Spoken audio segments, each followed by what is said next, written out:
мээнин иштешин кантип жакшыртуу керек? Эң жөнөкөй 8 кеңеш. Жаштын өтүшү менен эс тутум, мээнин логикалык ой жүгүртүү сыяктуу таанып билүүчү функцияларынын начарлашы тууралуу көп эле угуп жүрөбүз. Бирок капа болуунун кереги жок. Мээнин иштешин жакшыртуунун ар кандай жолдору бар. Физикалык көнүгүүлөр. Дененин үзгүлтүксүз кыймылынан улам мээ нейрондорду байланыштыруучу синапстардын көлөмү чоңоет. Мээ клеткалары кеңейип, алардын ортосунда жаңы байламталар түзүлөт. Жакшы иштеген жүрөк мээни ар дайым кычкылтек жана глюкоза менен камсыздап, токсиндерден арылтат. Эгер киши таза абада көбүрөөк болсо, эң керектүү болгон Д витамини менен дагы камсыз болот. Көп кыйналбай эле физикалык форманы кантип сактаса болот? Жаңы физикалык көнүгүүлөрдү жасоого аракет кылыңыз. Аны ар кандай жол менен аткарыңыз. Ошондо калыптанып жаткан клеткалардын туура түзүлүшүнө мүмкүнчүлүк болот. Маселен, эгер сизге жер казган жакса, анда жакшы көргөн ишиңизди аткарып жатып, жаңы кишилер менен таанышууга мүмкүн болгондой жерден жер тилкесин тандаңыз. Башкысы кылган ишиңизден рахат алыңыз. Ал көнүгүүнүн эффектүүлүгүн жогорулатат. Ошондой эле мээ үчүн дагы жакшы.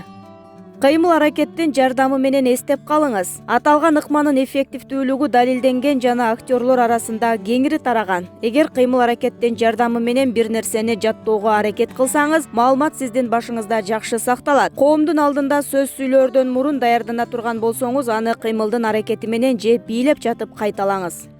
Туура тамактануу менен мээге күч кубат бериңиз. Организмге керектүү болгон канттын жана энергиянын 20% мээге кетет. Ошондой эле мээ кандагы глюкозанын деңгээлинен дагы көз каранды. Кант нормадан ашып кеткенде мээ белги берет жана ал кишиге сезилет. Киши даамдуу тамак жегенде мээ допамин бөлүп чыгарат. Ошондуктан бизге даамдуу тамактар абдан жагат. Бирок эң жакшы эмоциялар бир гана мээге эмес, ашказанга дагы керек. Кишинин тамак сиңирүү системасында 100 триллионго жакын микроб бар экени айтылат. Алардын тең салмакта болушу татаал нерв чынжырчасы менен байланышкан мээнин тамак сиңирүүчү бөлүгү үчүн абдан пайдалуу. Ошондой эле ашказан ар дайым экинчи мээ катары айтылып келет. Андыктан пайдалуу жана түрүлөп тамактануу ашказандагы микроорганизмдер үчүн абдан пайдалуу. Мээнин клеткалары майдан тургандыктан майдан так кесер баш тарткан болбойт. Жаңгакта, авокадодо, балыкта көп кездешкен май кислотасы мээнин жаңы клеткаларынын иштешине өтө маанилүү.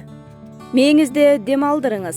Анча-мынча стресс дагы керек. Ал биздин кооптуу учурлардан мобилизациялануубузга жардам берет. Стресс мээнин кортизол гормонун иштетип чыгуусуна көмөктөшөт. Аталган гормон кишинин ой топтоосуна чоң өбөлгө түзөт. Бирок узакка созулган тынчсыздануу жана жогорку деңгээлдеги стресс мээ үчүн зыян. Андыктан маал-маалы менен мээнин бул бөлүгүн эс алдырып туруу маанилүү. Аталган бөлүктү эс алдыруу менен башка бөлүктү машыктыра аласыз. Эгер тышкы дүйнөдөн алыстоо сиз үчүн кыйынчылык жаратса, медитация ыкмасын колдонуп көрүңүз. Ал стресстин гормондорунун деңгээлин азайтууга жардам берет. Жаңы тапшырмаларды коюңуз. Мээни мурун аткарып көрбөгөн тапшырмалар менен толтуруңуз. Чет тилдерин үйрөнүңүз же сүрөт тартыңыз. Мунун баардыгы мээни сергитүүгө жардам берет. Болбосо үй бүлөңүз же досторуңуз менен онлайн оюндарын ойноңуз. Музыка угуңуз. Музыка мээге өзгөчө дем бере турганы калетсиз. Музыка уккан же аткарган кишинин мээси активдүү болот экен. Гитара черткенди же пианино ойногонду билбесеңиз абдан жакшы. Каалаган учурда музыка уга аласыз. Хордо ырдаңыз же билет сатып алып концертке кириңиз. Булар дагы сиз үчүн абдан пайдалуу. Экзаменге жатаар алдында даярданыңыз. Күндүз сиз жаңы бир нерсе үйрөнсөңүз же сөз жаттасаңыз, мээнин айрым клеткаларынын ортосунда нейрон байланыштары түзүлөт. Сиз уктагандан кийин байланыш күчөп, жаттаган сөз же нерсе эсиңизде сакталып калат. Андыктан эс тутумду консолидациялоо үчүн уйку абдан маанилүү. Эгер экзаменге даярданып жатсаңыз, уктап бара жатканда суроолордун жообун бир ирет кайталап алыңыз.